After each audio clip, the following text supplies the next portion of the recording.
Banco Central divulga a ata do Copom e prevê mais uma elevação na taxa de juros. E você vai ver ainda. Polícia de São Paulo deflagra operação contra delegado ligado ao caso Gritzbach. E ainda, em resposta, Donald Trump, China anuncia tarifas de até 15% para os Estados Unidos e tensão comercial se intensifica. Essas e outras notícias você confere a partir de agora. Olá, bom dia para você, 11h30 agora. Seja muito bem-vindo ao Redação Hit, edição manhã. Hoje é terça-feira, dia 4 de fevereiro de 2025. Chegamos agora ao vivo com as principais notícias. Uma operação investiga o delegado citado pelo delator do PCC, Vinícius Gritzbach, que foi morto em novembro passado. O nome do delegado estava no telefone de policial preso por suspeita de extorquir dinheiro do delator. O Ministério Público de São Paulo e a Corregedoria da Polícia Civil foram às ruas para cumprir mandados de busca e apreensão contra um delegado classe especial, o mais alto nível hierárquico da Polícia Civil. A ação é um desdobramento da investigação que apura esquemas de corrupção citados pelo delator do PCC, Vinícius Gritzbach. O delator foi morto a tiros na área de desembarque do Aeroporto Internacional de São Paulo, em Guarulhos, na Grande São Paulo, em novembro passado. Nos últimos anos, o delegado Alberto Pereira Mateus Júnior, alvo da operação, ocupou postos de destaque no DEIC, o Departamento Estadual de Investigações Criminais, e no DENARC, o Departamento Estadual de Investigações sobre Entorpecentes. O nome do delegado apareceu durante a análise do telefone celular do investigador Eduardo Lopes Monteiro, um dos 4 policiais civis presos pela Polícia Federal em dezembro do ano passado por suspeita de extorquir dinheiro e bens de Gritzbach. Nos diálogos, segundo o APF, o delegado fazia vários pedidos de dinheiro a Eduardo Monteiro. Os investigadores descobriram que os pagamentos foram feitos via Pix nas contas da mulher e do filho do delegado. A PF e o MP suspeitam que Eduardo Monteiro fazia pagamentos periódicos a Alberto Pereira Mateus Júnior, como uma espécie de pedágio pelo cargo que ocupava. O dinheiro usado para pagar o delegado viria de valores obtidos por atos de corrupção policial. E agora a gente muda de assunto para trazer um assunto de Brasília. Em cerimônia de abertura de ano legislativo, os novos presidentes da Câmara e do Senado pregaram a pacificação e os limites entre os poderes. Hugo Mota e Davi Alcolumbre defenderam um legislativo forte e o respeito mútuo. Os novos presidentes da Câmara, Hugo Mota, e do Senado, Davi Alcolumbre, usaram a cerimônia de abertura do ano legislativo para pregar paz e respeito entre os poderes. A sessão solene marcou o início dos trabalhos do Congresso e também contou com a presença de ministros do Supremo Tribunal Federal e do Executivo. Em sua fala, o presidente do Senado, Davi Alcolumbre, pregou a pacificação, mas defendeu um legislativo forte. Além disso, ele ainda falou em um Congresso que fiscaliza, que propõe, que debate, que faz acontecer. Alcolumbre dedicou boa parte do seu discurso à necessidade de harmonia entre os poderes, sem mencionar os recentes embates com o judiciário. Sobretudo a relação ao pagamento de emendas parlamentares, o senador defendeu o respeito mútuo entre o legislativo e o judiciário, mas dando centralidade ao papel do Congresso. Já o presidente da Câmara, Hugo Mota, fez um discurso protocolar, mas mandou recado sobre a necessidade de os poderes respeitarem suas atribuições. O novo presidente da Câmara diz acreditar na renovação de expectativas sobre a casa e destacou a busca por convergência nas pautas do Congresso. O Banco Central divulgou a ata do Copom, que explica a primeira alta de juros de 2025. A previsão é de mais uma elevação na taxa de juros na próxima reunião do comitê. O Comitê de Política Monetária do Banco Central divulgou a ata da primeira reunião do colegiado em 2025 e da gestão de Gabriel Galípolo, indicado pelo presidente Lula. Na semana passada, o Copom decidiu por unanimidade elevar a taxa básica de juros, a Selic, de 12,25% ao ano para 13,25%. O mercado financeiro estima que a Selic ficará em 15% ao ano até o fim de 2025. Já a inflação, medida pelo Índice Nacional de Preços ao Consumidor Amplo, deve estourar o teto da meta novamente este ano, com expectativa de 5,51%. As projeções mais recentes mostram que o mercado desacredita em um cenário em que a taxa de juros volte a ficar abaixo de 2 dígitos durante o governo Lula e do mandato de Galípolo à frente do BC. No comunicado pós-Copom, a diretoria do Banco Central confirmou a possibilidade de um novo ajuste na mesma magnitude na próxima reunião, marcada para 18 e 19 de março. Ou seja, o comitê contratou um aumento de 1 ponto percentual. Assim, os juros podem chegar a 14,25% ao ano, ainda no primeiro trimestre. Caso se confirme, este será o 5º avanço seguido da taxa CD juros. Ao elevar a Selic para conter a inflação, a consequência esperada é a redução do consumo e dos investimentos no país. O crédito fica mais caro e a atividade econômica tende a desaquecer, provocando queda de preços para os consumidores e produtores. Os Estados Unidos suspenderam nesta segunda-feira as tarifas alfandegárias contra o Canadá, mas a medida é apenas temporária. Os Estados Unidos suspenderam por 30 dias as tarifas alfandegárias impostas pelo presidente Donald Trump contra o Canadá. Trump conversou 2 vezes nesta segunda com o premier canadense Justin Trudeau. A segunda foi mais frutífera. O Canadá vai aplicar um plano de 1,3 bilhão de dólares no reforço da fronteira com novos helicópteros, tecnologia e pessoal, indicou Trudeau na rede social X. Quase 10 mil efetivos de primeira linha trabalham e trabalharão na proteção da fronteira, afirmou o primeiro-ministro. Além disso, o Canadá se comprometeu a incluir os cartéis na lista de organizações terroristas, vigiar a fronteira 24 horas por dia e a pôr em marcha uma força de ação conjunta para combater o crime organizado, o fentanil e a lavagem de dinheiro. No fim de semana, os Estados Unidos anunciaram tarifas alfandegárias de 25% sobre os produtos mexicanos e canadenses. O terceiro alvo é a China, mas Trump disse nesta segunda que espera negociar com o país asiático. Analistas alertam que uma guerra comercial reduzirá o crescimento dos Estados Unidos e elevará os preços no curto prazo. Mas Trump disse estar convencido de que valerá a pena. Já a China anunciou tarifas de até 15% a produtos dos Estados Unidos nesta terça-feira, em uma resposta direta ao governo de Donald Trump. As medidas entre as duas maiores economias do mundo representam uma nova guerra comercial que pode causar impactos em todo o planeta. A China respondeu nesta terça-feira às tarifas impostas por Donald Trump às importações de produtos do país com medidas similares contra os combustíveis, veículos e máquinas agrícolas dos Estados Unidos, no início de uma nova guerra comercial entre as duas maiores economias do planeta. A retaliação de Pequim foi anunciada minutos após a entrada em vigor das tarifas de 10% adicionais impostas pelo presidente Trump às importações de produtos chineses.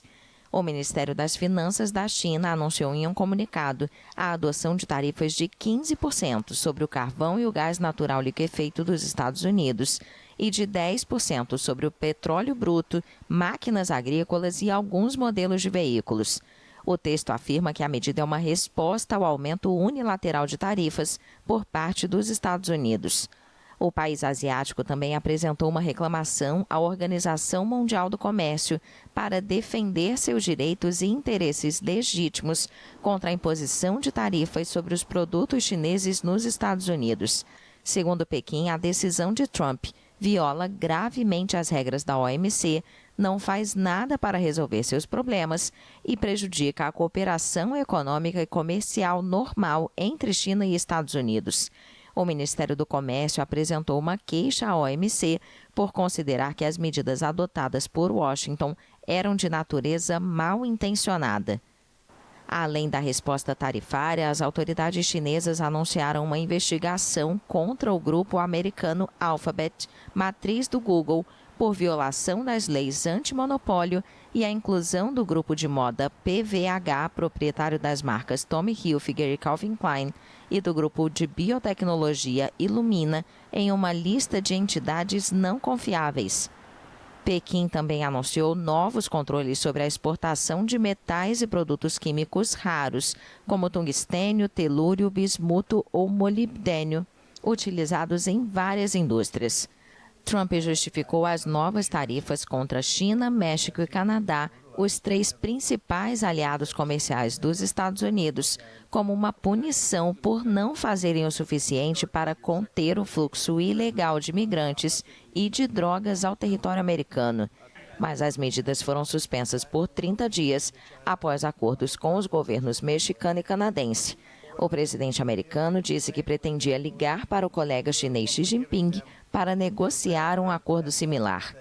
As autoridades americanas apontam a China como responsável pela entrada no país do fentanil, um opioide sintético 50 vezes mais potente do que a heroína e responsável por quase 75 mil mortes anuais por overdose no país.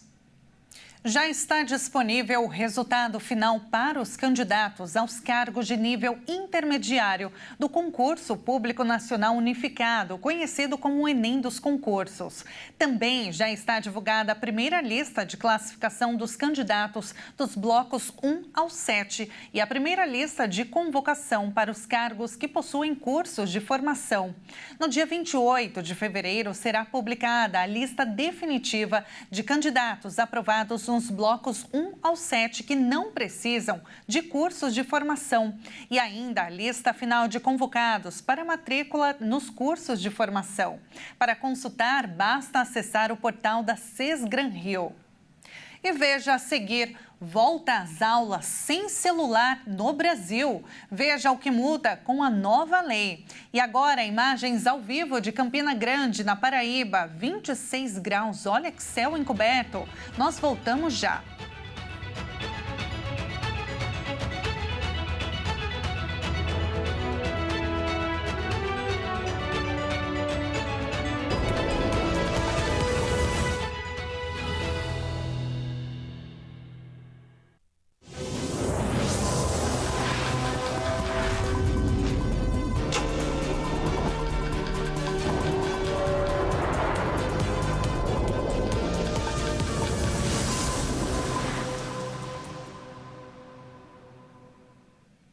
E nós estamos de volta com as principais notícias, 11 horas e 45 minutos agora.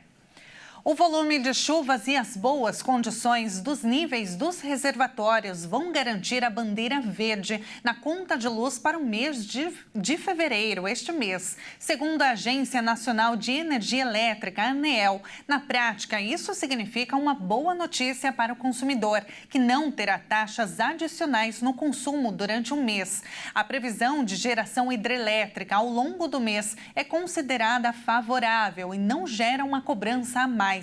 A alteração impacta consumidores que estão conectados ao Sistema Interligado Nacional no Brasil. E olha, este ano letivo começa com a restrição do uso de celulares nas escolas públicas e privadas do país. A determinação vale tanto nas salas de aula quanto para os intervalos, mas permite quando é autorizada pelos professores. Sancionada no início de janeiro deste ano, a lei federal procura limitar o uso de dispositivos eletrônicos portáteis nas escolas públicas e privadas. A intenção é proteger crianças e adolescentes dos impactos negativos causados pelos aparelhos na saúde mental, física e psíquica. A medida deve ser aplicada nas salas de aula, no recreio e em intervalos, mas permite o uso pedagógico, ou seja, quando autorizado pelos professores. Segundo o Ministério da Educação, a determinação já foi adotada em outros países, como França, Espanha e Dinamarca. Para que a lei seja aplicada corretamente, o MEC prepara uma regulamentação que deve ser divulgada até o fim de fevereiro. Até lá, cabe às instituições de ensino definirem as próprias estratégias de implementação. Para isso, o Ministério divulgou manuais para escolas e redes de ensino, citando casos onde a proibição já está em vigor e dados para embasar a medida. Segundo a pasta, a decisão foi tomada diante das fartas evidências sobre um impacto negativo dos celulares no aprendizado, na concentração e na saúde mental dos jovens. O objetivo é permitir que os alunos participem das atividades e interajam. Estudos apontam que o uso excessivo de telas prejudica o desempenho acadêmico, reduz a interação social e aumenta as chances de depressão e ansiedade entre os jovens. As inscrições para o FIES abrem hoje, vão até sexta-feira no portal do governo. O resultado dos aprovados será divulgado no dia 18 de fevereiro. Para ser aprovado, o candidato deve ter participado de alguma edição do Enem a partir da edição de 2010, ter atingido pontuação mínima de 450 pontos nas provas e uma nota maior do que 0 na redação, além de comprovar renda familiar bruta per capita de 1 até 3 salários mínimos. E profissionais da saúde alertam para o perigo do consumo de ultraprocessados e também a necessidade de se alimentar com comida de verdade, ou seja, aqueles alimentos in natura ou menos processados possível. O consumo de alimentos processados e ultraprocessados tem crescido nas últimas décadas, tornando-se um dos principais fatores de risco para diversas doenças. Conhecer os grupos de alimentos é essencial para manter o equilíbrio da saúde. Grupos nós temos aqui, o grupo 1, que a gente chama, que são alimentos in natura e minimamente processados. Então, o que é in natura?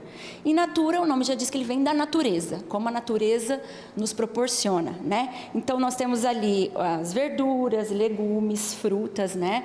Carnes, né? de ovos, leite, água, arroz, feijão, macarrão, farinhas. E por que são minimamente processados? Porque diferente desse que a gente vai lá e pega na natureza, né, do mercado, lava e consome, eles vão para a indústria de alimentos para moer, no caso da farinha, limpar, né, ensacar, como é o caso do feijão, que a gente compra, arroz, feijão, macarrão, a gente compra esses alimentos no supermercado, né, ou feiras onde a gente encontra os alimentos. Café também, chás, né, não tem aqui, mas esses também são alimentos minimamente processados.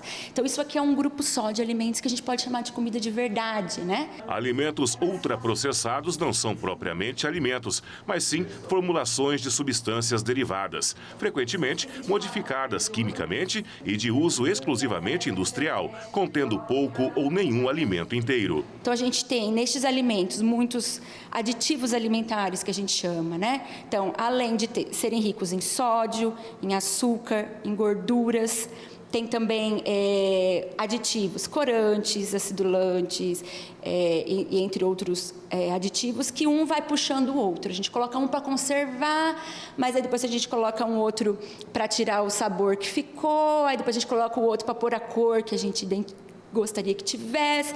Aqui nós não temos o exemplo, mas um exemplo bom é o próprio iogurte de frutas, né, que tem muito pouco de frutas. O consumo frequente desses produtos está associado a diversos problemas de saúde, entre eles a obesidade e também diabetes, doenças cardiovasculares, câncer, além de déficit nutricionais. Embora ofereçam conveniência, alimentos ultraprocessados, além de prejudicar a saúde, também interferem mesmo para aqueles que praticam atividades físicas. Segundo estudos, dietas ricas em ultraprocessados são associadas a inflamações, ganho de peso e maior risco de doenças metabólicas. Além disso, a qualidade nutricional desses produtos é baixa. Muitos contêm calorias vazias, ou seja, fornecem energia sem os nutrientes essenciais para a recuperação muscular e também o fortalecimento do organismo. Isso pode afetar diretamente a performance esportiva, resultando em menor resistência, fadiga precoce e dificuldade na recuperação pós-treino. O alimento natural ele vai trazer um processo de digestão melhor, né? Questão do sono, ela vai diminuir o estresse, a ansiedade, a depressão, porque tudo isso interfere no treinamento. Diferente de uma pessoa que ela adquire muito alimento ultraprocessado. Vamos dar um exemplo, a salsicha, né? Que ela tem muito conservante, gordura saturada, sódio. Essa pessoa que se alimenta desses produtos ultraprocessados, biscoito também entra. O que acontece? Os danos que ela causa no treinamento, o impacto para a reparação dos tecidos musculares vai ser menor, entendeu? Por conta de ser ultraprocessado, o corpo ele vai ter mais processos para fazer para conseguir essa digestão.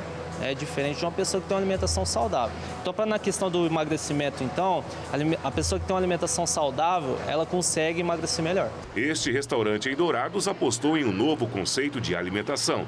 Tudo é o mais in natura e caseiro possível, incluindo os temperos, que são feitos no local. Além disso, conchas medidoras e balanças estão disponíveis para que os clientes consigam seguir a dieta de acordo com as medidas passadas por nutricionista ou outro profissional. Na hora de fazer a montagem do cardápio, eu penso nutricionalmente no prato do cliente. Então, possibilitando para que ele consiga fazer uma boa montagem no prato e ter alimentos, ter como escolher bons alimentos, né? Então, não trabalhamos com fritura, trabalhamos com um cardápio bem pensado de como ficará no prato. Então, qualquer pessoa consegue se alimentar. Então, às vezes, uma pessoa com diabetes, com hipertensão, uma criança em introdução alimentar. Então, a gente consegue atender todo esse público dessa forma. O cliente, ele sente, na hora que ele vai alimentar, ele sente que o alimento não vai estufar, ele não vai passar mal, ele vai ficar bem, ele vai sair daqui, ele vai trabalhar. Ninguém sai daqui, geralmente vai para casa, geralmente ele vai trabalhar. Então, é uma comida pensando mesmo na comida parecida com a sua casa. Muitos clientes até trazem plano alimentar para que eu possa estar ajudando, de outros colegas. Outros clientes trazem exames para que eu possa dar uma olhada e oriente no que é melhor para que ele está se alimentando todos os dias, né? Nós temos clientes que estão conosco há muitos anos e eles comem conosco exatamente porque a comida é muito parecida com a casa. Eu evito até de trocar as vasilhas, porque o cliente chega, ele vai procurar o alface naquela vasilha, o repolho naquela outra vasilha. Então, eu evito até, porque para que ele se sinta o máximo em casa possível. Tem que cuidar da saúde. E agora a gente vai conhecer um pouquinho de Paracas, uma cidade na região Ica, no Peru. Paracas é a cidade litorânea localizada a 4 horas ao sul de Lima, a capital do Peru. Esta região é conhecida por reunir o deserto peruano com a costa do Pacífico, criando uma bela paisagem em seus horizontes. Além disso, a cidade também é o lar de uma das primeiras áreas protegidas do Peru, o Parque Nacional de Paracas, que tem uma diversidade de vida marinha e espécies exóticas de aves.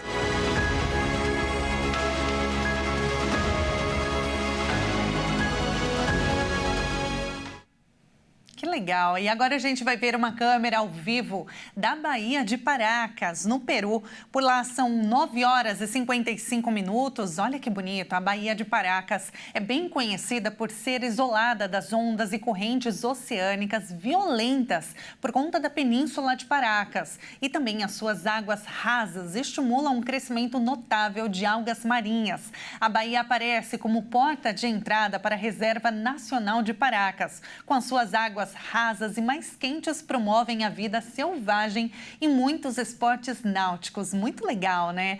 E assim a gente encerra esta edição com essa imagem tão bonita. Muito obrigada pela sua companhia. Uma ótima terça-feira para você. Até mais.